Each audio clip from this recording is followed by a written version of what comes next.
Hey everyone, how you doing? This is Amon Green, Green Bay Packers all-time leader in rushing, and you're watching Packers Total Access Live, your daily source for Packer content. Go Pack, go!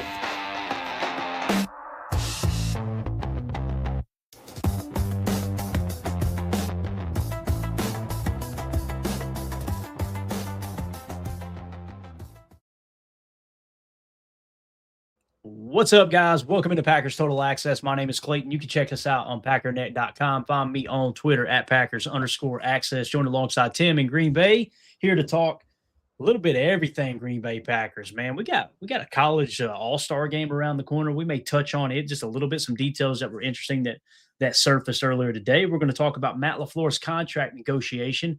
Is it stalled out? Are they close? We're hearing kind of both sides of it. I'm not going to lie, I'm getting a little antsy now. Like, okay, this is getting into the red zone for me just a touch. So we'll talk about that. I'll get Tim's take. Emilio will be joining us here shortly, maybe Jacob as well. And on the backside, we're going to talk some Romeo Doubs, where it looks like Romeo and his teammates may be saying goodbye to each other. I'll show you guys what we mean by that. Before we get into everything, if you would do that YouTube stuff for us, hit like, hit subscribe. If this is your first time tuning into PTA, welcome. Thank you for making us a part of your evening. We're not experts. We're not insiders. We're not media members. We're fans just like you, talking Packers on a daily basis. So if you're looking for that type of content, make sure you hit sub and click the bell icon so you don't miss out on shows here in the future. Tim, how you doing tonight, big dog? Good, man. Ready to talk some rumors. Let's do it. That's what we got tonight, ladies and gentlemen. Let's start with a super chat, and then we'll move right into that first topic. So I promise we won't spend much time on this at all. But Packer Doug with the super says, what do you think of Sean Mannion, our quarterback coach, being named offensive coordinator for the Shrine Game? Is he our next OC? Great question, right? Because, again, what's going to happen with offensive coordinator? We're going to keep Stenavich, right? We're going to go that route. Are we going to demote Stenavich to offensive line coach and potentially let Butkus go? And then hire an OC, or maybe you promote Sean Mannion to OC. I don't see that happening personally, Packer Doug. But in terms of what you're saying with the Shrine Bowl, he will be the offensive coordinator for the West team in the East-West Shrine Bowl. Really excited about this, Tim. I thought this was really interesting. We won't spend a lot of time on it, but since Packer Doug hit us with the super chat, I figured we'd chat about it for a second. To me, this is a great vantage point for our offensive quarterback, our quarterback coach on offense, right? To have a bird's eye view at all the offensive players and what they could do, as he's going to be their offensive coordinator. I think this is really, really exciting, man. Yeah, me too. And I'm with you. I don't think he's our next OC or anything. But I do think you can't keep a good man down in this league. And looking at how quickly he transitioned from being a backup QB to being a quarterback coach, and now getting the OC nod at the Shrine Bowl. Time's only going to tell the story. At some point, he's probably going to get snatched up by someone, if it's not us, in that kind of a role, whether it's, OC, passing game coordinator, something like that. So, yeah, shout out to Sean Mannion. And, yeah, it gives us, a little bit of an advantage, I think, from, an internal scouting standpoint. You've got your quarterbacks coach as the OC during the Shrine Bowl. We get an inside look at a lot of these prospects, so it'll be awesome. Yeah. Absolutely. And listen, Jordan Love had arguably his best full season this year. I think we would agree, right? He's up there in some of the, the advanced metrics and analytics and, EPA per drop back, everything like that. You got to give credit to Sean Mannion the same as you give credit to Matt LaFleur. Maybe you should give some to Steno too. It's just the vibe I get is Steno's working more with the O-line than he is necessarily with the quarterbacking or anything like that, right? That sounds like that's Matt LaFleur and Sean Mannion exclusively. So it's not easy to follow Coach Clements either. You're talking about a legend when it comes to developing quarterbacks, and I think Sean Mannion stepped right into that role and picked up right where Coach Clements left off. Yeah, absolutely. Packer Doug, thank you for the super, man. I want to give a shout out to the man himself, the howling Kenny Rogers. Profile pic's pretty funny, but this guy right here, Tim, not only did he give 5 Packer Fan Total Access memberships, but I guarantee you he knows when to hold them and knows when to fold them. No doubt about it. So know when to walk away and when to run too, right? That's right. I wish Jacob knew when to walk away and run. You know what I mean? He wouldn't have so many ladies after him there and having to file the restraining orders on a consistent basis. You know what I'm saying? So thank you so much, Kenny Rogers. Appreciate you gifting that to 5 lucky. It looks like, everybody's noticing they got one. So congratulations, everybody got a free membership there. You now got access to the emojis. I want to get back to doing the giveaways, but got a little pushback on the giveaways. Some people were saying it's illegal to do that. So I'm kind of, all right, we got to watch ourselves here. We don't want to get in trouble. These were pieces of memorabilia that were given to me by listeners. Hey, man, give this out to some of your listeners, right? And as you do that and you attach a perk to it, not that kind of perk, you knuckleheads, but you know what I'm saying. Evidently, that can be frowned upon. So we got to be careful with that stuff. Not this kind of perk, not this one. On my knee. Exactly, Tim. Not that one. But I'm in the process of reaching out to YouTube and seeing what we are and are not allowed to do, because I've seen people do it in the past, but I don't know, man. We got to be careful there. So, J. Cole says Perk Rogers. There you go. So, again, that's the news that Doug was talking about there with Sean Mannion, which I think is really, really interesting. So, Tim, let's switch gears and let's talk Matt LaFleur contract, conversation, negotiation, whatever you want to call it. And this is one of those things, if I'm giving my honest opinion, I expected it to be done by now. And what I'm going to do is play two sound bites here. One is from Barstool Sports that Diana Rossini was on there earlier today. I believe it was today, January 15th. Yeah, around noon, around 1 o'clock my time.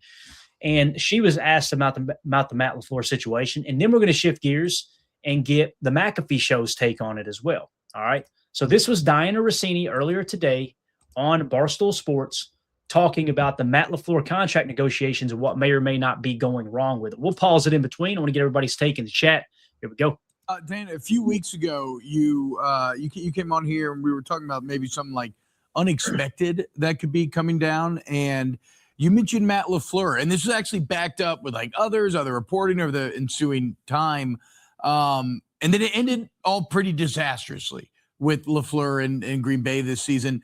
What is his current job status? Do you think he'll be back as the Green Bay Packers head coach next year? Yeah, I think I'd word it as it ended the absolute worst way it could have gone for Matt LaFleur, right? Like, that was literally what was like, don't do this. Boom. And they did it, unfortunately. No, I get the sense that Green Bay and Matt LaFleur are going to be working towards a deal, and he's going to stay there. Mm-hmm.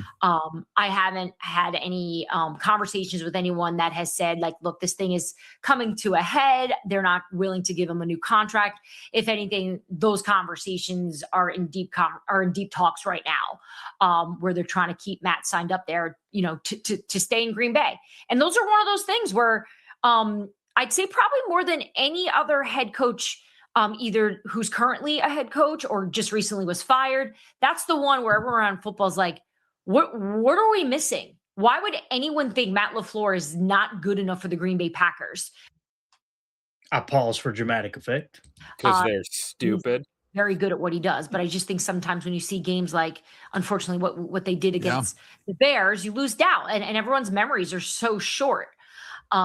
So I think for Green Bay, if the fans like him, they'll be happy that he's back. But we will see how this shakes out. But I don't expect any other, like, there better not be another firing at this point. I don't know if I can handle it, but I mean, if you look around the league, there's really no one, in my opinion, that would be in trouble, because most are set and moving on towards the next chapter here. So that was Diana Rossini on Barstool Sports, right, talking about it. So I want to get your all's take. Let's just leave this picture up here as we talk about it, because I'm going to set up another video that was on the Pat McAfee show, or an audio, I should say, that we're going to play where he talked to Adam Schefter. So Diana Rossini, she's going, yeah, why would you not want Matt LaFleur to be your coach, right? The fans, that huge poll question that Bill Huber put out, like 70% of the fans say Matt LaFleur should be back, right? So it's like, what are we missing here? I know my opinion on it. I want to get your all's take real quick based off of what Diana said, just real fast, and we'll hit the Adam Schefter audio, and then we'll kind of wrap up with comparing him to John Harbaugh, who just got the bag, let me tell you. So, Tim, what you think about what Diana said there? Anything you disagree with, agree with? What you got, man? No, I think it's great reporting, and I think it speaks to the majority of the fan base that understands that this year sucked. It didn't go how we wanted it to. Injury bug and crapping down your leg in the divisional, or not making it to the divisional round again. Losing in the wild card, one and done. It's frustrating, but I can't think of a head coaching candidate that's out there that's going to give us a better look going forward than Matt LaFleur right now. So I think they're just stuck on probably some money or some years specifics. But I'm in the camp of keep Matt LaFleur and make some adjustments to your staff going forward. Got it. Yeah, no, I like that. Yeah, I like that, Tim. For real, we do need a little bit more help on the offensive side. Not that Matt wasn't in his bag, because he absolutely was that game. It's just you can't do every bit of it. And he also still needs to be the head coach as well, where everyone gets on him on that as But you see him working his tail off when the defense is out there, leaning down with Jordan, going over the tablet, trying to get everything squared away, make sure we got this taken care of. And, you act like, he's not out there, giving it his all. So I don't know why we get rid of Matt. I want him as my coach for the next few years. Let's keep that window open with Matt and Jordan. And why would you not pair a QB with a coach, right? I think they've got that pairing. He's got that offense. He's got the bet. Like Matt and Jordan, I feel like are almost on the same wavelength. Let's get them over that hump and get them melded now. I'm wondering if it's a scenario where Matt just needs an OC that he trusts to call plays, and he can design that offense and just be a head coach and bring an OC in here and let him call the plays, right? That's been a big conversation point. I personally disagree with it because, every head coach, they have their strengths and their weaknesses, right? Like Bill Belichick's strength was situational awareness. He was so good at training his team on understanding every single situation, every little detail, right? That's like the Carrington Valentine interception the other day. Some people made it out like it was just this horrible sin that he caught the interception. Others, got really, really excited he got the interception. Bill Belichick in that situation, his player would not have caught that ball. He would have been taught, hey, situationally aware, you're costing us invisible yardage. Do not catch that football, right? Bat it down. It's 4th down. Unless, it's kind of like the play with Christian earlier this year, right? That type of thing. So with all that being said, that's his strength. That was Belichick's strength, right? Just his well-roundedness of kind of seeing the game. He didn't call plays, right? Matt LaFleur's strength is calling the plays. I mean, you don't believe me? Go look at his offensive rankings. Go look at what he's done with Jordan Love. Look how he resurrected Aaron's career when many people thought Aaron was done. Aaron came out and won back-to-back MVPs when Matt showed up, right? And that's something. I don't know if Aaron had never won back-to-back MVPs before that, right? I know he's won 4, but he didn't win them back-to-back, I don't believe. But nonetheless, that's Matt's strength. So I feel like if you take the play column from Matt, that's removing his strength. Now, there's still got to be an answer to the question, right, Tim? Like how do you fix the problem? I've said kind of going a different route. We need a coach's coach in here. We need somebody to have his back, hire him, put him on the I'm about to say a real bad word. Put him on the payroll. Okay. I got really animated just now. I was about to drop the F-bomb. Put him on the payroll. And you're going, what do you mean, Clayton? I'm talking about Ernie Adams. You don't know who Ernie Adams is? Look it up. That was Bill Belichick's coach's coach, right-hand man that's in the booth. The interception that Malcolm Butler got in the end zone to seal the game-winning play in the Super Bowl against the Seahawks. Ernie Adams combed through all the tape and found that specific set. They put it in that week and repped it in practice because Ernie Adams found that and bring it to Bill Belichick like, hey, look for them to do a stack look if they get inside the 5. And everybody's going to load the box thinking, Marshawn Lynch is going to run the ball. And they love to throw a rub route with a stack look. Ernie Adams found that. Now, go back to his mentor, Belichick's mentor, Bill Parcells, right? Not mentor, but, the guy that brung him up in the game. Bill Parcells had Mickey Corcoran. Mickey Corcoran was his right-hand man. He was the guy. That was his coach. That was his mentor. Who's Matt LaFleur's mentor? Probably Sean McVay. Sean McVay is an opposing coach, so Matt can't go to him and go, hey, Sean, bud, give me all your secrets. That's just not how that works. I'm sure they talk, and I guarantee you Matt's giving him some tips on the Bears this week, which is hilarious, but that's neither here nor there.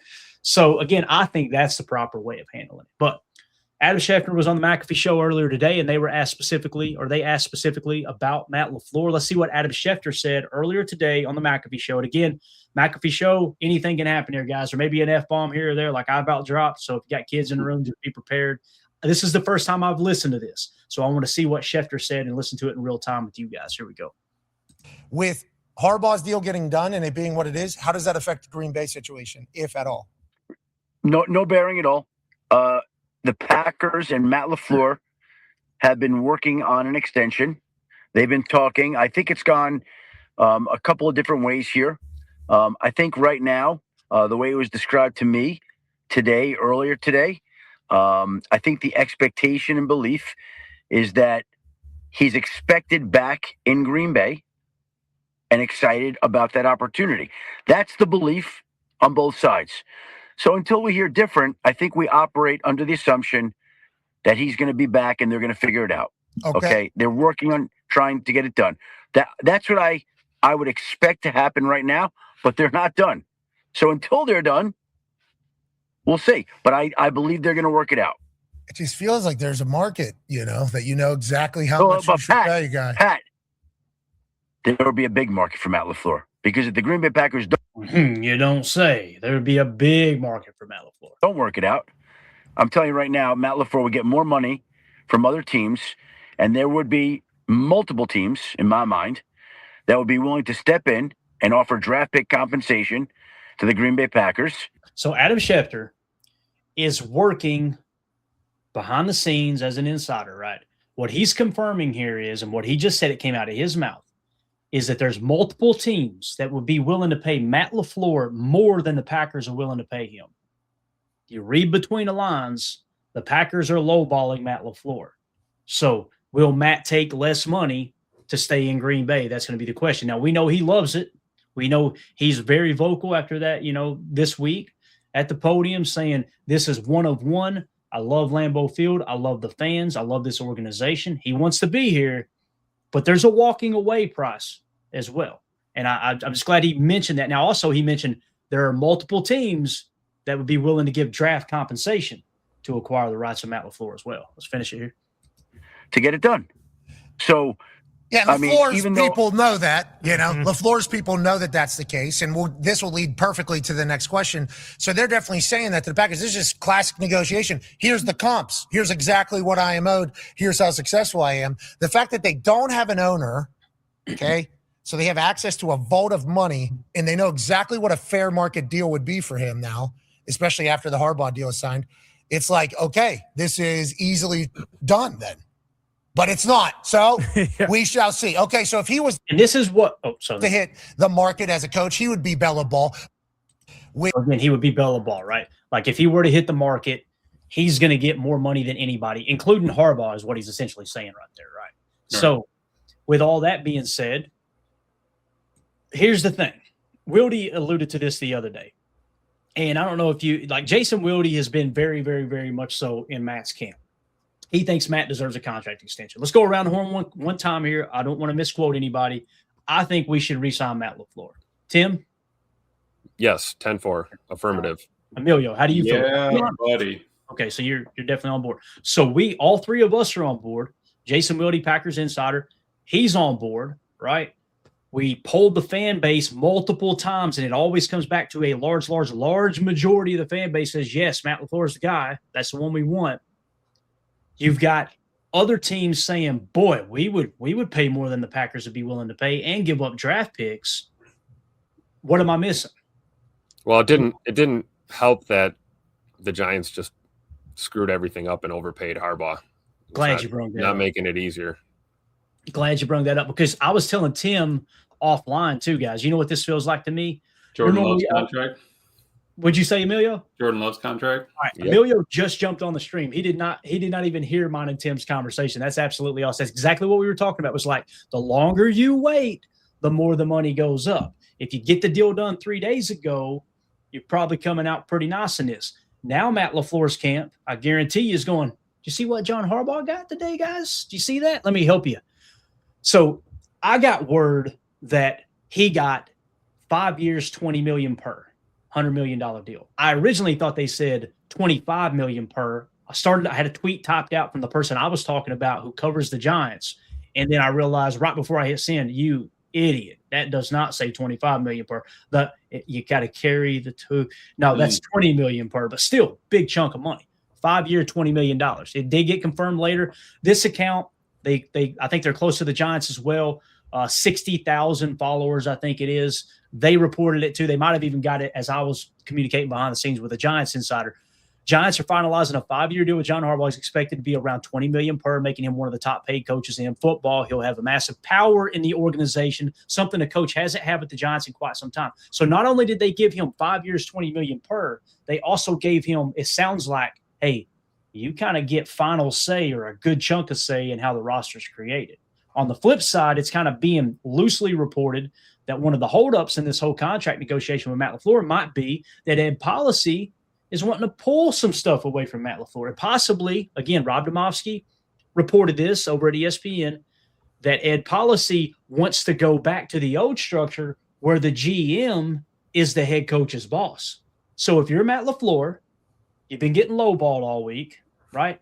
And now all of a sudden, the news is coming out, or, well, you already know you're in the negotiations, and they're saying to you behind the scenes, hey, look, how do you feel about Goody being your boss and him telling you basically how to run the team?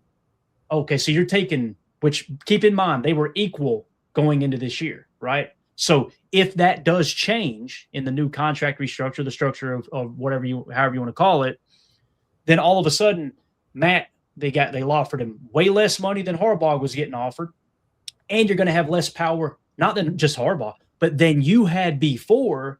And then you find out not only did Harbaugh get $20 million per, but he's getting a good chunk of say in how the organization is building the roster. Guys, I love my Green Bay Packers. I will be here through and through covering the team and talking Packer ball, and I will not root for another team if they're ever playing the Packers, right? However, I don't care what anybody says. This is a badass look.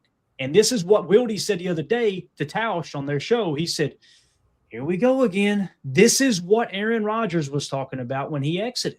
And now it's happening a little bit to Matt LaFleur.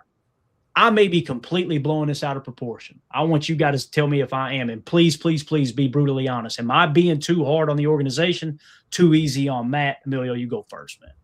No, I think you're spot on there. I mean, like you said, I wasn't even there. That's the first thing I thought of was we can't be dragging our feet like we did on Jordan Love. So we missed it by a week, and you have to pay him an extra $5. You miss that. That maybe it happened that we lost to the Bears, so you had an opportunity, a window to get him signed, get that. I mean, you could have done it that week. All right, Matt. Well, let's get you signed. Let's get this thing moving. And get going on it. Now you may have cost yourself. What if they wanted him for 16, 15, 16, 17? You got to give him 21, 22 now, probably. So you cost yourself another 5 or 10 right there. But the fact that you can't pay him right now, do we need to get a little recycling on the board, or at 5 years you gotta get out of there or something? I mean, like I don't, what are we doing? Why is there a hang up there? Exactly, and that's kind of what Pat McAfee was saying. Was like, kind of feels like the market is pretty, you kind of know what the market is, right, Tim? Like, so, what do you think, Tim? How do you feel about it, man?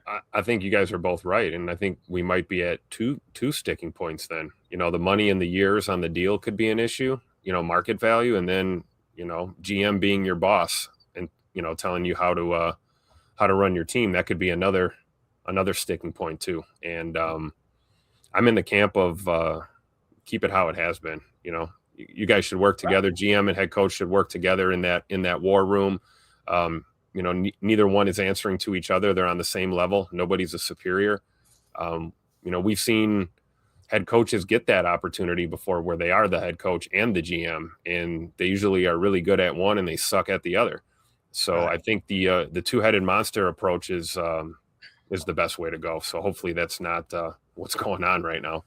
I was already a little irritated by it, but when I heard Schefter say there are multiple teams willing to pay more for Matt LaFleur and give up draft compensation, that's when I was like, this is ridiculous. Like, we literally what that tells me is he's willing to, and keep in mind, Adam Schefter is in tight with Matt LaFleur's agents. Okay. That's the majority of the source of the information that's coming out here rather than the team, right? If this is Ian Rappaport reporting, I'd be like, okay, Rapp's giving us kind of the team's side, right? Now, Rapp's been quiet on this.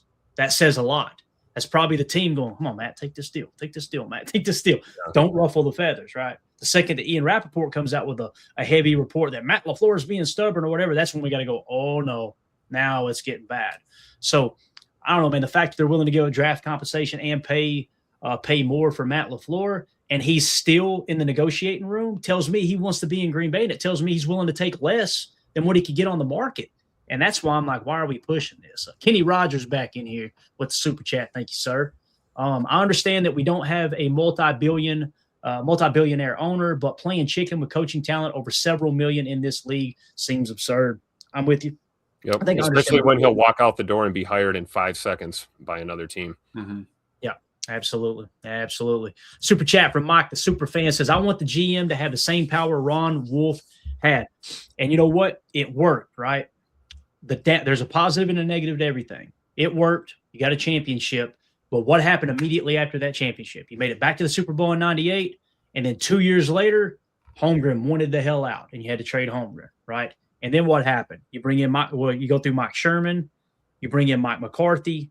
Mike McCarthy, it's structured the old way, just like with Ron Wolf. Him and Ted Thompson won a championship. But then what happened? Mike McCarthy got to the point where he didn't even know when they were signing a player during the season. He would find out from the media that they just signed a player. And you remember the famous comment that Mike McCarthy made. They said, what do you think about free agency and this and that? What's it like this time of year? And he said, and when you whatever, sign a player, did we sign somebody? And said, yeah, you signed him. That's what it's like. I just found out, basically, right? Might have been an overcorrection from the Mike Sherman experience. Right. The GM/head coach. That fell apart quick too, didn't it, Tim? Like Bob Harlan made very, very, very few mistakes, but he said that was his biggest mistake, was allowing that to happen. If you guys don't know what happened, is Ron Wolf left. Mike Holmgren had already left. You traded him, right, to the Seahawks, and then you ended up giving Mike Sherman GM and head coaching together, and it all fell apart. And Bob Harlan is on the record going, boy, that was my biggest mistake. That was just too much for one person to handle. Don't forget about that little Ray Rhodes experience that we had, too. I'm trying to, Tim. I'm trying to forget that. That was ugly, right? And that was the immediate fallout from trading that head coach, right? Now, you get to the backside of the Mike McCarthy era, and what happened? The silos comment, right? That's when Mark Murphy said, okay, listen, guys, let's remove all silos. Let's get in here. It's going to be me, Russ Ball, Brian Gutekunst, or whoever. Yeah, Brian Gutekunst and the head coach, and we're all four going to make a decision together. I personally like that better. But, Mike, I respect the opinion. He wants the GM having full say, full power over the coach. And you guys know I've been kind of vocal. I think it's wild that Goody has gotten zero criticism for marching out the youngest roster 3 years in a row and then wondering why these guys can't make plays in the most crucial moments. That's just my opinion there. But appreciate you, Mike. H.E. Soder with the super chat. Really bad start for policy. I agree, Soder. I agree. I think it's kind of a and I was excited about Ed Policy, right? But then again, we talked about with Ed Policy, Carmen Policy was his father. What did he do? He was instrumental with Bill Walsh trading away Joe Montana. That pissed off the team there, right? And then later on, he let George Seifert go too, which whether you think George Seifert was a good coach or not, that caused a big kerfuffle, I guess you could say, right? So I agree, though, Soder. I think it is kind of a bad start for Policy personally. But appreciate the super chat, man. Let's get back to the facts here if we can. So we talked about the contract, right? Now you're going, okay, well, who's the better coach? Let's compare it here. Winning percentage, Matt LaFleur 16th all time at 654. All right. John Harbaugh is 36th all time at 614. Now, doing a little extra research, John Harbaugh has a better playoff record. He's just above 500 in the playoffs. Matt LaFleur is like below 400, I believe, right? So that's the negative side of Matt LaFleur. But also playoffs? Don't talk about it. Playoffs? You kidding me? Playoffs? I just hope we can win a game. Another game. Another game. So John Harbaugh has a better playoff record. However, in 18 years, he missed the playoffs 6 years. Matt LaFleur has been here for 7 years and missed it only once, right? So it's like I kind of look at the playoff analogy there as a push. Well, he won a Super Bowl. He did. He won a Super Bowl. That was in 2012, I think. It's a long time ago, guys. We're talking about 13 years ago. And Matt is significantly younger, meaning this is kind of – let me get to the point first. Matt's significantly younger, one of the younger coaches in the league, right? And, I don't know if he's one of the younger, but you know what I mean. He's kind of – what is he, in his 40s? Yeah. And you've got John Harbaugh, who's 63 years old. So Matt LaFleur kind of getting his feet under him in the league, right? He's had success, playoffs 3 years in a row, right? Handcrafted Jordan Love into MVP caliber quarterback. I think we would all agree. Resurrected Aaron Rodgers' career there with 2 back-to-back MVP. All the stuff we talked about, right? This kind of feels like how we'll bring a player in young, and they're developmental. We'll get them ready. And then the second they're ready, we let them go. That would suck. What if John Harbaugh continues to go down like he has, obviously to the point where he got fired, and then all of a sudden Matt LaFleur really hits his stride as a head coach? You're like you're losing his best years, I guess you could say, right? If it gets to that point. So just wanted to point out that coaching comparison there. What do you guys think about that? And maybe you guys put more value. Maybe the chat puts more value in the playoff record as opposed to the overall, regular season record. But my only pushback there is, okay, show me when John Harbaugh had the youngest roster in the league. That's the only pushback there. So what do you guys think? Him kind of pushing that playoff record is also, if you win a Super Bowl, right, you got to go on a 3 or 4 win streak right there in the playoffs. That's half of your. That's half of would be. I mean, Matt would be over his playoff record, no problem, if we had made make one run and you're back to above 500. So that's something you can definitely look at. But like you said, I saw a graph the other day. I don't know what it was, but it was like coaches' timelines of how it was like all 32 coaches' timelines of how long they've been in the NFL. And like you look at the chunk of time, it was like Andy Reid was at the Eagles for like 12 years or something, and then like that's his chunk, and now he's got a whole nother chunk with Kansas City. What if you just have that Super Bowl winning head coach that whole time if you're already lined up for it, right? I mean, instead of maybe looking at a 3-year deal for Matt, maybe a 5 or a 6 or 7, I don't know. It's just like get yourself something that you can hang your hat on it and be able to take. Yeah, I agree. I mean, it's like we talk about with players, right? Like the players, you'd rather get away 1 year early than 1 year too late sometimes. Well, with a coach, you don't want to do that. If you've got a guy that's built something and, you've seen some sustained success, a little bit of disappointment, I would hate to lose Matt LaFleur and watch him go win a title somewhere else, because it's a very realistic possibility. Right. And I'm more in your camp, Clayton, that, if you believe in him, give him the bag. Right. Give him the bag, keep him here. If you don't, then we shouldn't even be having these conversations. Right, right, Tim, because he's cutting his teeth as a head coach here, right? Why would you go through all the pains, the trials, the tribulations, whatever it is for 3 years getting into the play? Okay, all right, we can get to the playoffs.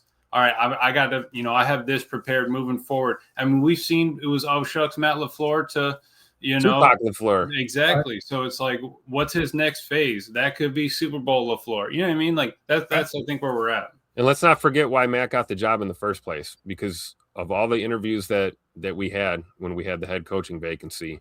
Matt LaFleur was the one who was most prepared and absolutely nailed it. So I think you got to remember that. Yeah, a lot of time has passed since then, but I'm in the camp of pay that man his money and let's move forward.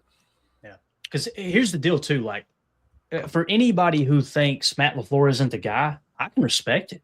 I disagree, but I get it. Like, okay, you haven't seen enough success in the playoffs. I got you, man. Cool. Make the damn decision. Yeah. Like you're dragging your feet. You're not saying Matt LaFleur isn't the guy. You're saying, I think he's the guy. Not you. I'm talking about Ed Policy, please. Not the people who believe Matt shouldn't be the coach. But Ed Policy's going, he's the guy, but I don't want to pay that top dollar. What the hell are you doing?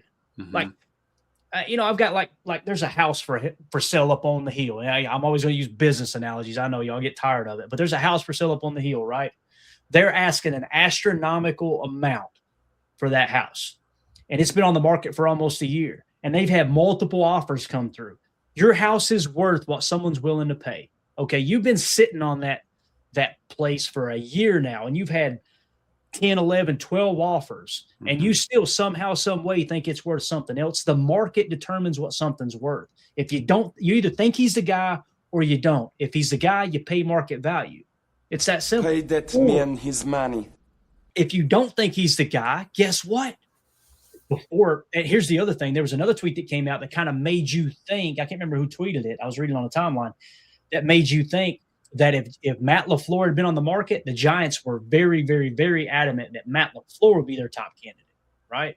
So you just missed out on an opportunity to potentially create a bidding war to trade Matt LaFleur. That's business malpractice in itself. Again, going back to what Soder said, this ain't a good start for Ed Policy. We may look back in 2 years and go, this dude's a football genius. Holy cow. Thank you, God, for sending Ed Policy to us. We may think that. Right now, it ain't looking too good, man. This is just kind of a shaky start. So to save a few $1,000,000, I am a Packers owner, right? You see the stock, right here. Ed Policy, if you're watching this, if you need a couple other bucks, bub, and we know you don't, it's estimated you got $600 million in the bank right now. If you need a couple extra bucks, do another stock drive. I'll throw you 2 hundos. I might buy 2 of them and give one as a gift. You know what I'm saying? Like, what are we doing? I guess I'm getting my Irish up. Freedom House 1984 has a great question here. Who do you want Matt LaFleur developing your quarterback room or John Harbaugh? Matt LaFleur. Yes. 150% of the time. He may disagree with us. I hate when there's an open-ended question like that, unless he's just genuinely asking, right? Or she, I apologize. But yeah, it's not even close. And how can you say that, Clayton? He just had a 2-time MVP, right, in Lamar Jackson, and they couldn't get over the hump with it. And by the way, for everything about his playoff record, Emilio made a great point. You go on that Super Bowl run, that makes that playoff record look a lot better, right? We'll be over 500. If you go on and win a Super Bowl, Matt will be over 500. When 600, whatever his winning percentage would get to, 3-4 wins, done.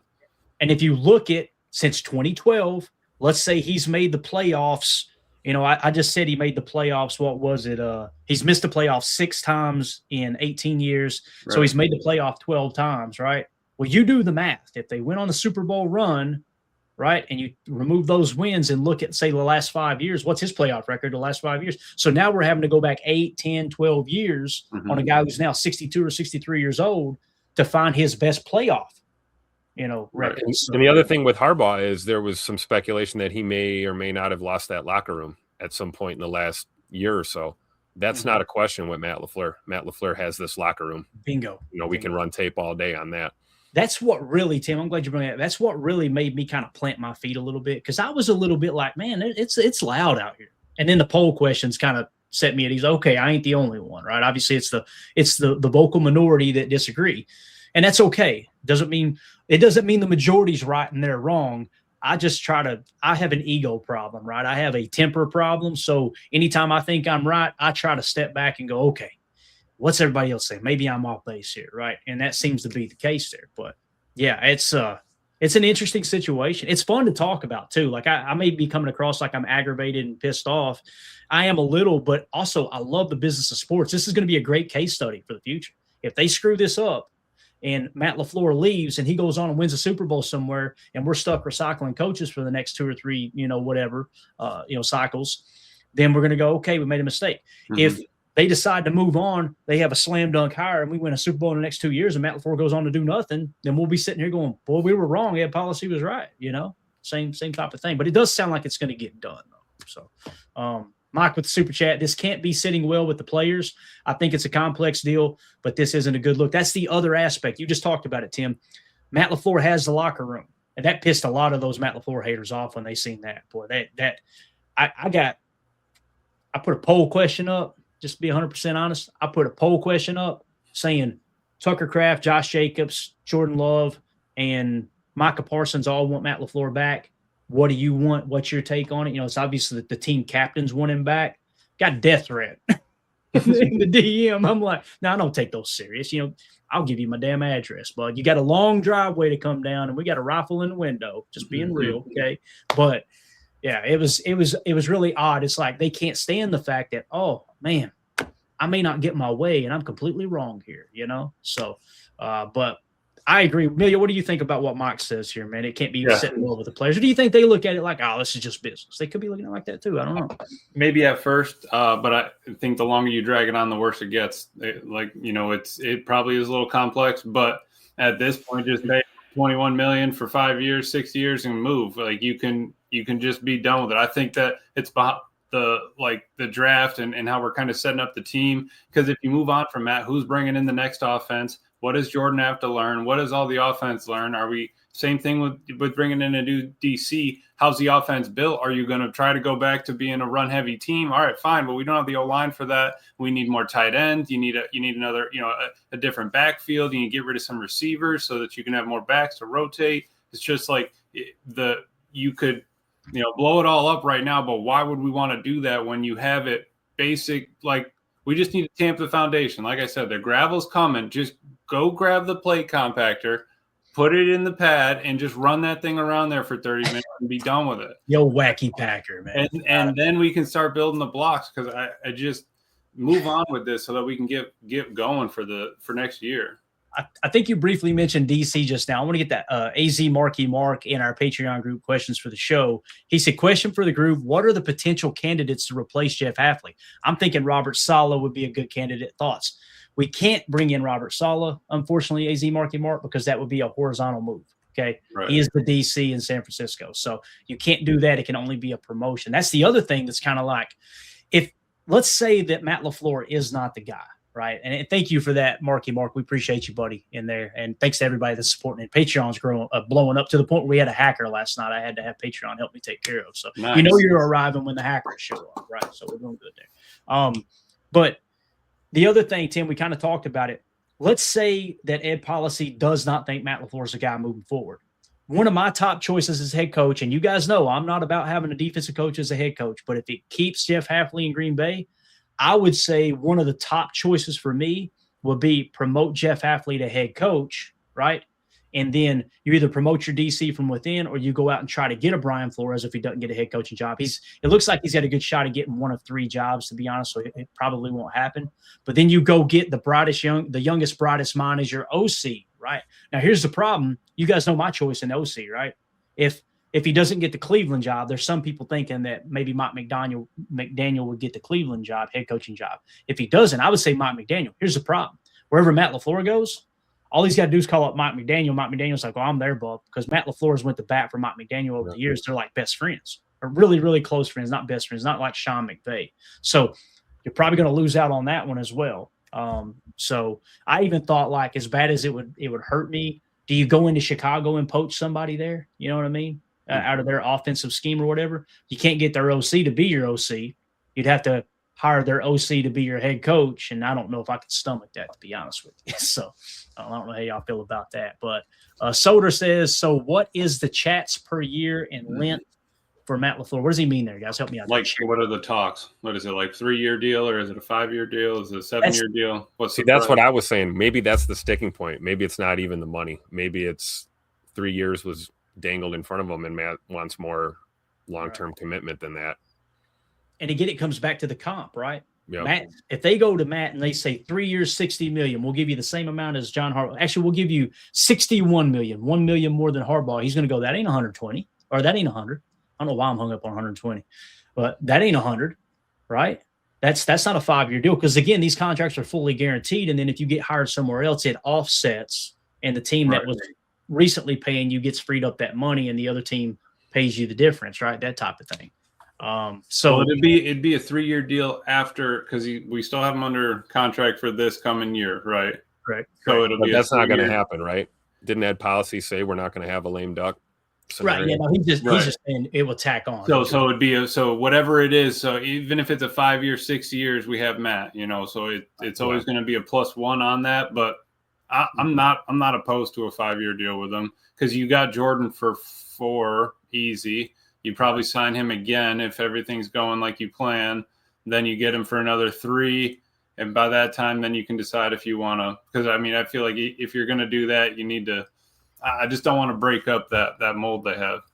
Right, and again, if people are hesitant, man, I don't want him for 5 years. Do we really want him for 5? I get it, because like Emilio said, that turns into a 6-year deal essentially. You can move on at any point, but keep in mind that money, you're on the hook for until he gets hired somewhere else. With Matt LaFleur and what Shefty and everybody's reporting, he would come off the market quick. So you're probably going to get out of that contract fairly quick because of the offset, right? That's going to happen, I would imagine. So, and again, if you value draft picks more than that, that's the thing too that's scary, is like, we know Goody loves his draft picks, right? So if behind the scenes what Rob Demovsky reported is true, and they get Goody's deal done before Matt LaFleur's, and all of a sudden Goody and the structure changes and Goody's over Matt, who's to say Goody won't go, okay, I'm calling the shots now. I'm trading Matt for draft picks. I want my draft picks. And now all of a sudden we're going, oh, hell. And now Goody's making the head coaching hire. Do we have that much confidence in Goody to make the head coaching hire? And hopefully this is sounding like Goody would be in control, but he would be like Mr. Power. I don't think he would approach it that way. Goody don't come across like that type. He would probably have people with him helping make decisions and stuff. I don't think he would box everybody else out and say, this is what I'm doing. But It does open up that Pandora's box for that type of stuff to happen, obviously, So, all right, next super chat. Thank you, Mike. Appreciate you, buddy. He says, I just want a clear top to bottom organizational structure. Ed Policy hires his GM and then let the GM make the head coach decision and then holds him accountable. Got it, Mike. That makes sense, man. And again, to your defense, Mike, that has worked in the past in Green Bay. That's how you got 2 Super Bowls, right? It fell apart fairly quick after the Super Bowl because the head coach goes, damn, I just coached this team to a Super Bowl, and now, don't you think I should? The old Parcells line, I love it, man. They want you to cook the meal. The least they can do, let you shop for the groceries. Love it. So appreciate you, Mike. Let's see here. Hector, look at that profile pic, bro. My man. So with the super chat, thank you, Hector. The team wants him, so we need to keep him. I do feel like Matt LaFleur needs to bring in a great OC to be a play caller. He can have his hands on the offense. So kind of a middle ground all the way around, right? And that's why I'm saying, like, Mike McDaniel, if he doesn't get a head coaching job, that would be – I retweeted a video of him breaking down stuff, an old video surfaced of Mike McDaniel. People look at him like the goofy little young guy and everything. He's a football genius, dude. He's really, really good, especially in the run game. And that's where we struggle. So you guys got to comment on that. There, what he says.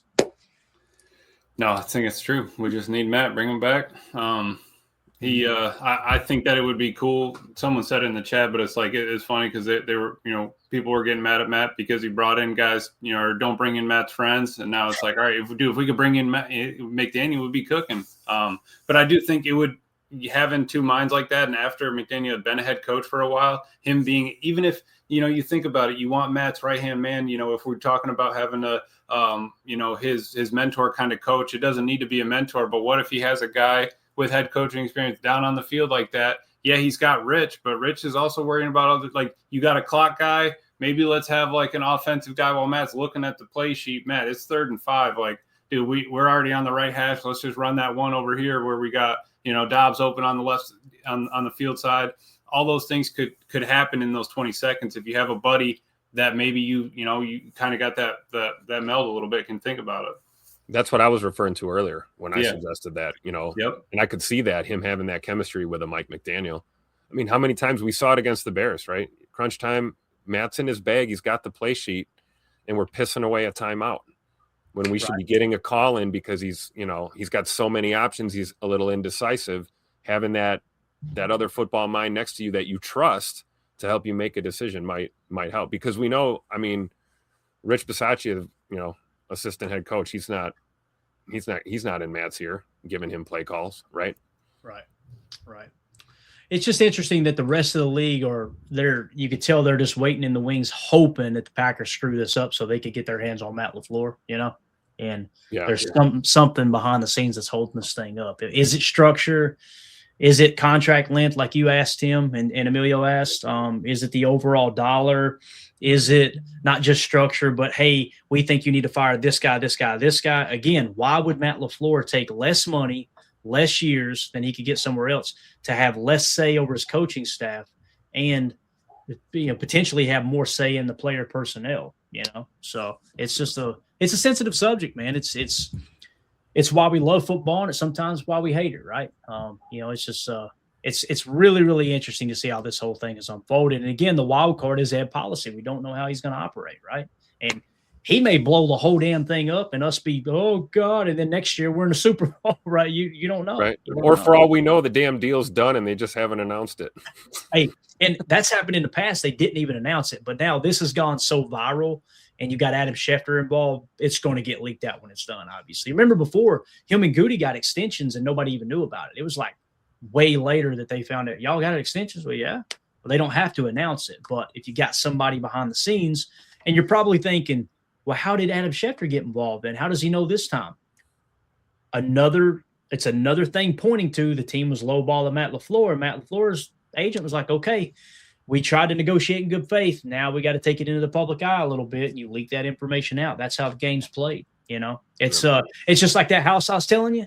Well, I'll give you this much for it. Well, I'm doing an open house. Well, I don't want you to do an open house, right? Because other people are going to know about it, and they're going to offer more, right? Yep. The way it goes. So, sounds like life to me. But appreciate everybody with the super chats. Y'all got one more topic in you? I want to hit this real quick if that's all right with y'all. Yes, all right, we'll just go 10, 15 minutes on it. I thought this was interesting. And listen, this is no surprise. If you follow the show, we've been talking about Romeo Doubs. He's probably gone, right? And just I was sitting there earlier, had a fire going. We were just kind of hanging out with the dogs, and I noticed a bunch of Instagrams popping up from players. I follow all the players on Instagram. I'm not a big IG guy. Imagine that Papal Bailey doesn't get on IG much, right? But is that how the kids say it, Emilio? They call it IG. What do they call it? The gram? What do they call it? Yeah, but you got them both, IG and the gram. I'd say you can call them both that. All right, thanks, man. Appreciate the approval. So I noticed a bunch of players popping up on the top, and I clicked on them, and all of them, it was the same theme, right? So I just put this together, kind of threw a few of them together and put it on a Patreon. And this is obviously Romeo Doubs. We've talked about Dobby, and his last game in Green Bay has probably been played, unless, of course, the market ain't there that we are kind of expecting it to be for him. Maybe you can get him back at a decent price that makes sense for him to stay in Green Bay. But nonetheless, here they are, all right? So the first one came out from Romeo Doubs that I noticed. And it was, I just tweeted it back out, kind of screenshot it. Romeo Doubs on IG, quote, God, I ask that you guide my steps moving forward. And he showed a shot of him and Bo Melton and Jaden Reed in the locker room together, right? So obviously just kind of like, hey, God, guide me as I hit free agency is the way I'm taking this. Like, make sure I make the right decision, not only for my family, but for my career, right? And it is a tough decision, especially somebody who's not like an upper echelon receiver, but he should get decent money. So you got to ask yourself, okay, is it worth it for me to take $3 million more average annual to go play in Cali, where the taxes are much higher, right? Or stay in Green Bay for a little less, knowing my family's rooted here? That can be something that comes into play as well, right? So another one that went out, he tweeted or he Instagrammed this out. This is a picture. Samori Torres in this picture too. So you got Jaden Reed, Malik Heath, you got Dontavion Wicks, Samori Torres in there, Christian Watson. Bird. Yeah, that right. Yeah, Bird with Jaden Reed. You've got Vrabel over there, Jason Vrabel, the wide receiver coach. Bet you can't pick out which one he is, right? Mm-hmm. That's the little short white dude on the left there that ain't got no athletic ability. I guarantee it, right?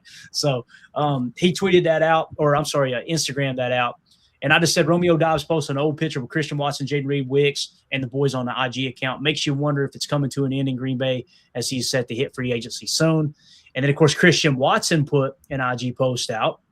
And this one kind of go, oh, wait a minute, maybe I'm reading this wrong. But I say Christian Watson shared this image on IG with Packers teammate Romeo Doubs, along with the fingers crossed emoji. Is there a chance Doubs and the Packers work out a contract? Like, that was, to me, that was Christian telling Dobby, like, man, if there's any way, like, let's get you back. Or maybe that also, correct me if I'm wrong, Emilio, that might mean, hey, we're thick as thieves, like we're boys. Yeah. You know what I mean? Sorry, sorry. Got his boys back, right? Sorry, Dobby, for my Caucasian this series, man. I don't know exactly what that emoji means from Christian, but what'd you say, Emilio? No, I think that you're spot on. Possibility that he could come back, and we're always going to be ride or die. They came in together, right? Yeah. So I mean, we've been talking about this since they were drafted, right? Yeah. That the day may come where it's one or the other, and we got Scoot on that patchwork deal, right? No. So Scoot's we're gonna be having this conversation again pretty soon about Christian Watson. So I don't know. I think you're right, though. It'd be Rome agreeing to take less money, right? He's going to get more money elsewhere in the market. I think so, and we don't know what the fair market value is going to be for him. Spot Track thinks it's somewhere around $12 million average annual value. I got to be honest with you, man. I would be okay with that. Now, hear me out. People go, how can we afford that? Guys, you can afford it. For God's sakes, it's 2026. We know how the salary cap doom and gloomers talk until it's time to get under the cap. All of a sudden, everybody's under the cap, and it ain't a big issue. And then the same time the next year, oh, my God, what are we going to do? If you want a player, you can sign him. A $12 million deal, the first year the cap hit for that deal, probably going to be somewhere between $6 to $8 million against the cap. Is Romeo Doubs worth $6 to $8 million against the cap? I think he is, because there's receivers like Christian Kirk getting paid bank, right? So if you want him, it's just like Matt LaFleur. If you want the player, what Ted Thompson say back in the day when he wanted to trade up to get Clay Matthews. You guys remember that? And they said they literally said to him, I can't remember who it was, a GM or whatever. They were talking about, well, it's going to take this and that to get drafted. I don't care. I want the player. That's what Ted said. When the decision's made, that dude's a vital part of your organization. You do what you got to do to get him in here, right? As long as it's within reason of the right price. So, if I had to put money on it, I would say Dobby's not going to be back. That'd be my guess. But at $12 million per, a 3-year deal that you can get out of in 2. I kind of feel like he could probably get a little more security than that on the market, but we'll see, especially the way he went out with a bang in that playoff game. And then, of course, Matthew Golden. Tim, here's a guy that's a rookie receiver. He hasn't known Doubs that long, and this is the kind of impact he had on his life. You've seen he put out an IG and tagged Romeo in it, them standing together on the practice squad. I think we're realizing real quick just how much Romeo Doubs means to this receiving corps, man. There's a lot of respect in that room for Romeo. Mm-hmm. Yep, definitely. And I think in the fan base too, I mean, I'll speak for myself, but I've always been a Romeo Doubs fan. A1 since day one. Very, very reliable target, on those third down looks. I mean, how many times have we seen Rome bail us out on a 3rd and 10 or, third and long play with just great hands? And, I think he's a little bit underrated as a route runner. I think, he's not the fastest guy in the field, but he runs clean routes and he has good hands. And, his teammates love him. He is a leader in that receiver room for sure. But that is a very, very crowded wide receiver room here in Green Bay. So it would not surprise me if they let him test the market. Yeah. And then Coach Lynn says his relationship with Love on the field is worth his weight in gold. That's the thing, too, is like that trust, Emilio. We seen it took Aaron Rodgers forever to build trust in certain receivers, right? He's got that in Rome for sure. I remember the Rodgers and the other 87 relationship, right? I mean, you think of Jordan in Rome, I think of, AR-12 and Jordy Nelson. Yeah, no, and that's it, because that was my thing always with Doubs is like, dude, that connection they have is unbelievable. Like, he can just look at him. It was, the Tay and Rodgers connection, something like that, where you can lean on him on a speed out on 3rd down and he'll catch it, right? You know how high off the ground he needs it to be, pluck it out of the air and get that 1st down. But just the way it looks, man, I appreciate Doubs. He's probably going to get paid. I think he probably closes. I mean, the way Malik's probably closing in on 40, I think Doubs could close in on 20 and get his money somewhere. I feel like, maybe you look, Carolina might want another receiver that you can go opposite of Tet. You get a guy with hands that you got speed and height over there. You got somebody with a possession. You think of all these options these teams have. I want him to, go get that money, man. He's made it coming 4th round pick, right? So you deserve it. Got a young family. It's just, it's just like Malik. Malik deserves all the money he can get, and it's going to be exciting to root for these players in other places as long as they're not playing the Packers, obviously. Mm-hmm. Watch them both go down to Miami, get that state income tax free type money down there in Florida. I would tell you this: if the Packers just decided to cut Matt LaFleur outright, I guarantee you John Eric Sullivan would be the first one knocking on that damn door. And imagine Matt LaFleur, Malik Willis, and Romeo Doubs in Miami, just to kind of start the foundation down there. That would be absolutely wild for sure. United Bates says that's a great point, Coach, talking about Coach Lynn's comment there. Like what 2-0 for this says, Jordan's Devontae is Romeo, and you can't force the connection they have. Can't just make that be Golden. Absolutely. Mm-hmm. Absolutely. Man, there was a spirited debate tonight on ESPN Milwaukee between Jason Wilde and one of the hosts. I don't know those hosts that well. I don't watch the show very often, but they kind of got into it over the whole Matthew Golden thing because, how do I say this without being mean and disrespectful? They think that Matthew Golden was underutilized and misused, right? And Wilde responded with, well, how can you say that? He was second on the team in snaps and at the receiver position. Like, what do you mean? Well, it's how he was used. But how? But they couldn't give a detailed answer, which is 90% of the people.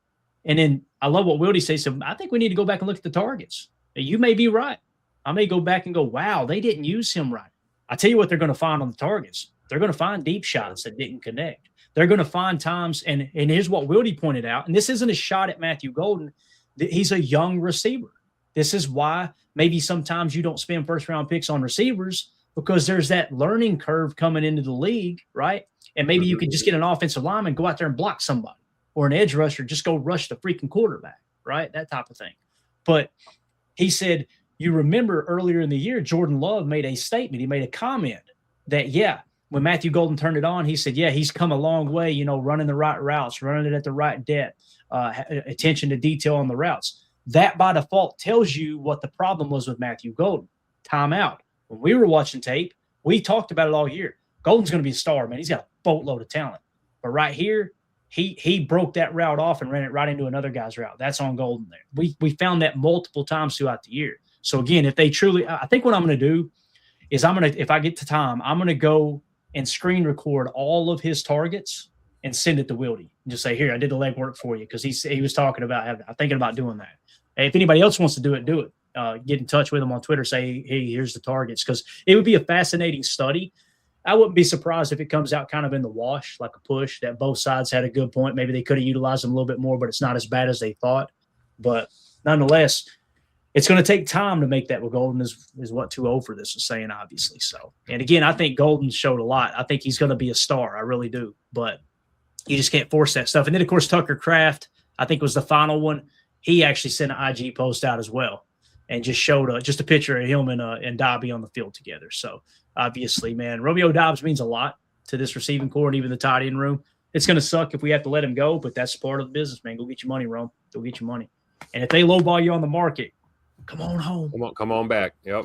Back home, buddy. So the sound bot of him with his sunglasses on and saying that Tucker Kraft's in a better place will be forever one of my favorite moments.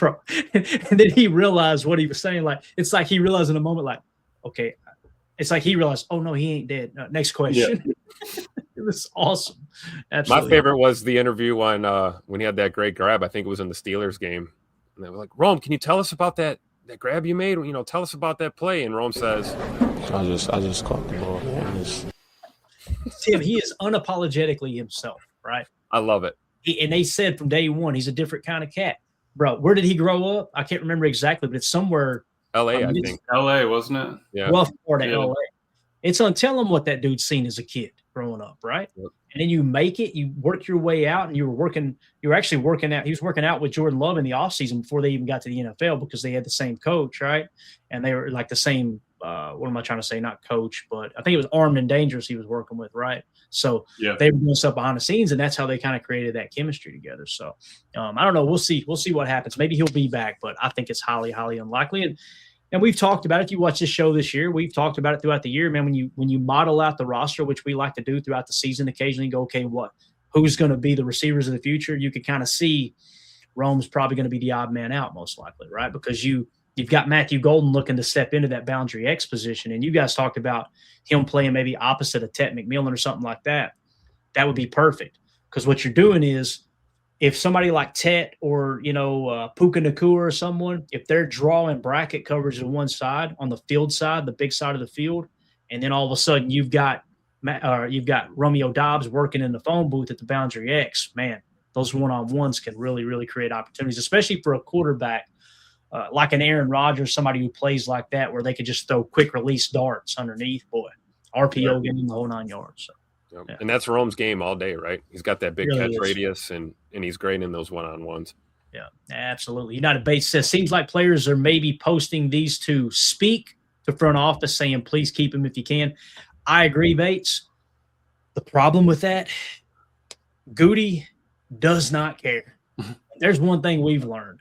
The first thing he did was he came in and didn't even offer Jordy Nelson. No, he offered Jordy Nelson a minimum contract. Minimum. Yeah, that's why Jordy became a Raider.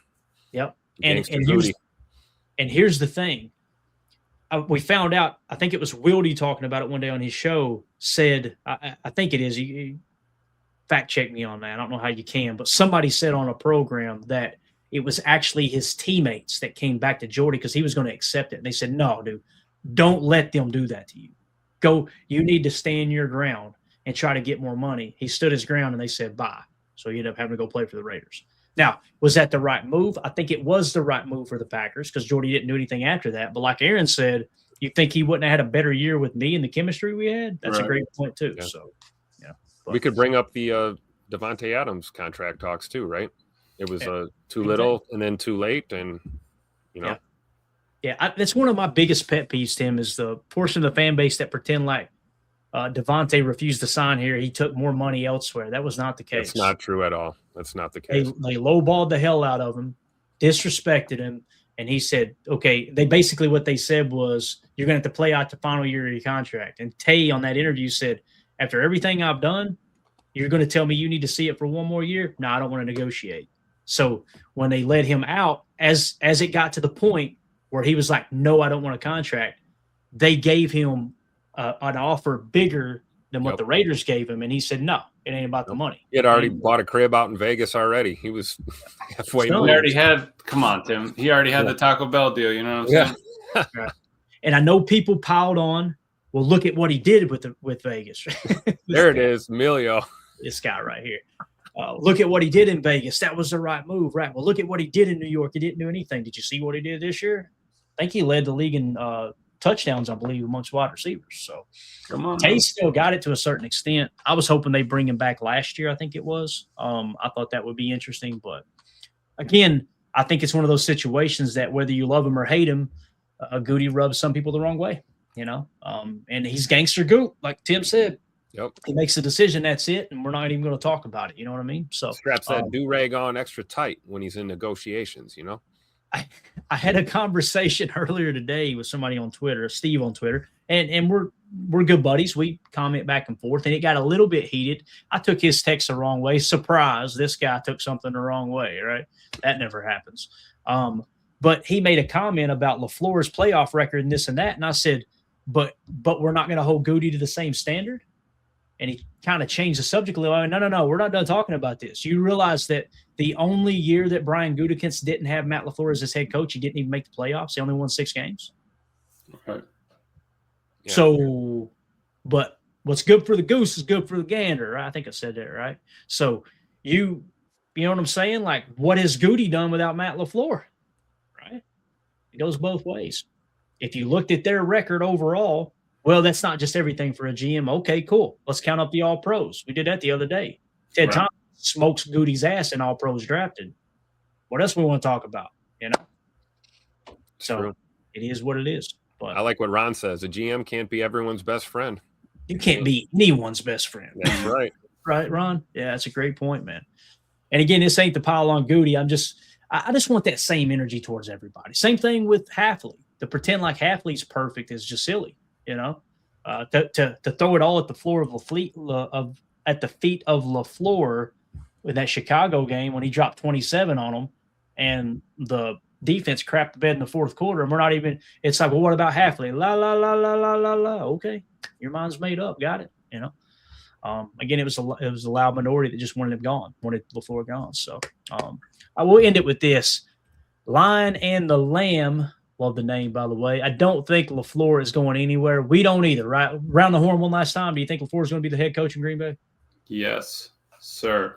Yes, Tupac LaFleur is still your coach. He's going to get a couple more long darts. I was going to say. Yeah, we're going to add a couple more once we get this deal done. Mm-hmm. Yeah, absolutely, man. Absolutely. Maybe a teardrop tattoo. And a teardrop. If for every. What about a neck tat? Can we get him a neck tat?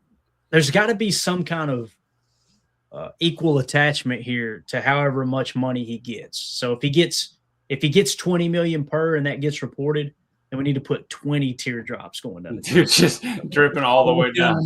Right, all the way down. So, which by the way, man, I had a cut on my neck down here. Mandy put a little heart-shaped bandage on it, just making fun of me. I forgot about it. If you watched the show back a couple of nights ago, I'm on here live and I'm like, that damn thing's still there. And I had to pull it up. Mike with the super chat. Thank you, Mike. He says 12 got that Tay money. That's a good point. Got the Tay money. What's that mean? 12 got Tay money. After they lowballed Tay and he left, we were able to keep Aaron around. That's a very good point. See, that's the other thing too. See, we're going way long now. That whole Aaron Rodgers thing, we've seen this song and dance before. Like with Aaron, you drug it out. They were at odds with Brian Gutekunst, right? And then at the end of the day, they still paid Aaron.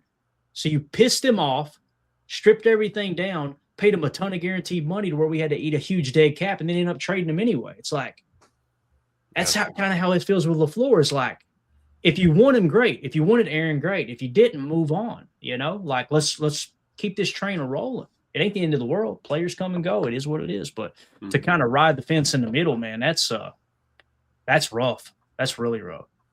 So anyway, you guys got anything else? Anything else y'all want to hit on or no? Oh, it's a good show, man. I can't wait. Probably tomorrow, right? We'll get something. Be going live, and I hope this doesn't go through into the weekend, guys. Yeah. I hope we get. Somebody said, "What if it's a Friday dump?" Because that happens. If you guys don't know, like in the news media, they'll wait till the end of the day Friday, dump some news. We ain't got to talk about it till Monday, right? Sometimes that happens. And I think it was Wildy that was talking about it. It was like, well, would that be positive or negative? It's a great question, but I think it would be. I could see the team doing that because this does look bad. Like, let's get it done. It should have been done sooner. Do it right at the Friday dump, and then, all right, we'll just kind of everything will fizzle out by the time we get back Monday type thing. I don't know. So, well, yeah, because then you got games this weekend, his money, right? I mean, you pay him, you get it over with. Whatever happens this weekend in the games, they're going to be talking about it more than anything else, and then it covers it up. Yeah, that's a great point. Yep. Yeah. Last one, Romero Hill says, question: do y'all think both Matt LaFleur and Hafley both choked? I don't think either of them choked, Romero. Here's the thing that nobody's talking about, and I know I'm an extreme minority here. We're talking about how bad they played in the second half, and nobody's talking about how great they played in the first half. It goes both ways. They played unbelievable. They coached unbelievable in the first half. But what happened in the second half? I bet y'all can't guess what my answer is. What happens in clutch moments, right? What would you rather have, a rookie player or a veteran player in a clutch moment? I'm wanting the veteran player who's been there. They're not going to be as nervous. They're not going to choke.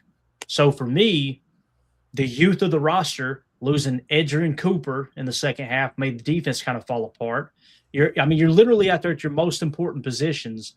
Interior defensive line, you're talking about, what was it, a fourth rounder? Not even a fourth rounder. I think it was a couple fifth or sixth rounders, right? That was playing your defensive tackle position. Yeah. Right. No, I think it came down to execution. You executed in the first half. You didn't completely execute in the second half. There was that one third down where we should have rallied and tackled him, and he gets Monangai got like a 20-yard game. It's just it didn't tackle. It's like those little things, right? And at some point, what can a coach do on the sideline or in the booth? And that points to Clay's point, right, about the youth. Let's be honest. That's the first time the Packers didn't play 60 minutes of football. I mean, we can go look down the schedule. There were plenty of games that this team decided to play 2 or 3 quarters and, let games get away from them, Mm-hmm. Right. I love what Coach Lynn says. O-line pooped to bed. That's pretty accurate statement there too, Coach. Pack Attack with Super Chat. Thank you. Says, give LaFleur one more year, then decide. Here's the problem with that, Pack Attack. I'm not rolling it out. I'm not saying never, but never, right? Like, it could happen. I wouldn't rule anything out at this point. They may give him just a 1-year extension. But to me, if I'm Matt LaFleur and I'm in Matt LaFleur's camp, and I think everybody probably agrees, a 1 year equals no years. Like, if you're not willing to give me security, I can go get it on the market. Nope, not accepting that. I've already got a 1 year. He's already in the contract next year. So what you're saying is, we want you at the price we already had you at 1 year. We're going to give you 1 more year after that. Why would he do that when other teams are willing to pay him $100 million? Right. That just doesn't make sense. It's just like the conversation we had with Tay Adams, right? It was the same scenario. They wanted it really is. Down the road, and he said, "Nah, I'm okay." Yep. And that's the other thing too. The players are looking at this too, going, "Are they really not confident in our coach?" But they want us to go out there and listen to them. That's the other message that's being sent, whether we like it or not. And Pack Attack. I'm not saying that's not a good idea, man. From a fan standpoint, and the front office standpoint, that would be great. Yeah, they can prove it. Unfortunately, that's just not how the business works, right? You know what Matt's going to say? Matt's probably in there like, scared money don't make money. It's funny, too. That got quoted a lot today on Twitter, and I laughed. I'm like, it's true. It's true. That's probably his mindset, too. Well, you afraid to pay me? Let me leave, Yep. And I'm of the opinion, I'm just stubborn enough and got just enough of a, I don't know what the right word is, I guess temper, that I'm to the point where when it gets to stuff like this, it's like, you know what? Heck with it. Let him leave. Go. All right, cool. That's what this portion of the fan base wants. That's what Ed Policy wants. Cool. Let him leave. Put your money where your mouth is, Ed. You don't think he's worth it? You can do better without him. Let him leave, and let's prove him wrong, right? Problem is, I don't think Ed believes he can prove him wrong. That's what it feels like anyway. So I try to run everything through a business filter, and I'm looking at this. If I was in Ed Policy's shoes, I would have to ask myself, is he the guy or is he not the guy? It's that simple, right? If he's the guy, pay him the market value. If you'd done that 5 days ago, you'd have got him cheaper. Now the money is amped up just like the Jordan Love situation. If he's not the guy, all right, Matt, we respect you too much to drag this on. We don't think you're the guy. We're going to shop you around for draft picks, and we would love to get your say. If we get equal value in a place that you want to go and there's not somebody else outbidding that, we'll send you there, right? Anywhere other than the North, and go get draft picks. I respect people doing business like that, but this lowballing, you can't make business sense out of lowballing something like this. You just can't, because it affects the entire organization all the way down through the locker room. And now you've got the team leaders. You just paid Jordan Love how much money? You just paid Micah Parsons how much money? And they're both going, what are we doing? Jordan's going, yeah, Matt's the guy that I want to play. He's the guy for the job. Micah Parsons said, that guy's one of the reasons why I came here, right? That's just a bad look all the way around. And what are you going to do, cut those guys? Yeah, you can do that. You're going to have about You're going to get your ass kicked in that. You're good at that too. You're going to have about $160 million in dead cap attached. Good luck building the team next year. It's not possible. It's just not possible. So, yeah, gonna be interesting, man. The Ed Policy era has began. We may look back on this and go, boy, he knew what he was doing. He played this fiddle perfect. That may happen. There's also a chance we look back and go, oh no, probably not the guy that should have took over. I'm excited to walk through it all with you guys as it all unfolds. It's going to be an absolute blast.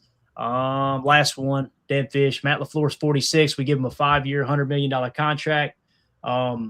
When he's 51 and that money is in the bank, how is he going to spend it? I know this. My wife could find a way to spend that money. He could sponsor a podcast if he wants. There you go. There you go. That's right. Sponsor the show. All right, guys. Appreciate y'all. Man, his money. Appreciate everybody jumping in there. Do us a big favor. Hit that like button. Hit subscribe. Click the bell icon. Thank you all so much for the super chats. Everybody, Kenny Rogers coming in here gifting memberships. Packer Doug. We got Kenny Rogers again with the super. Mike the super fan. We got Solder. Other Mike Z in the house. Solder again. We got Hector coming in here. And Pack Attack. Mike again. Joe Trev, thank y'all so much. That one just hit, Clay. Just got to read that one. Oh, did it really? All right, yeah. There you go. Ike Turner with the super chat. Joe Trev says, man, this is not even a discussion. The way Matt handled the transition from Rodgers to Love, that's enough for me. Matt just need to upgrade the staff. Again, completely agree, Joe. Matt's not completely innocent either, right? He's done things wrong too, I'm sure. I agree, though, man. The transition was worth its weight in gold, as someone said earlier. I got Lincoln smacking the door. He's ready to come in. So we got to wrap this up. Thank you so much, Joe Trev. Thanks, everybody. Emilio, Tim, appreciate you all's time. Yes. We will be back tomorrow. Keep y'all over here beating on the door. Yeah. Keep the bell icon clicked, and anything breaks tomorrow, any little bit of news, I'll go live randomly throughout the day and we'll cover it. So appreciate everybody. This is PTA. My name's Clayton. Go Pack Go. Here we go. We're out.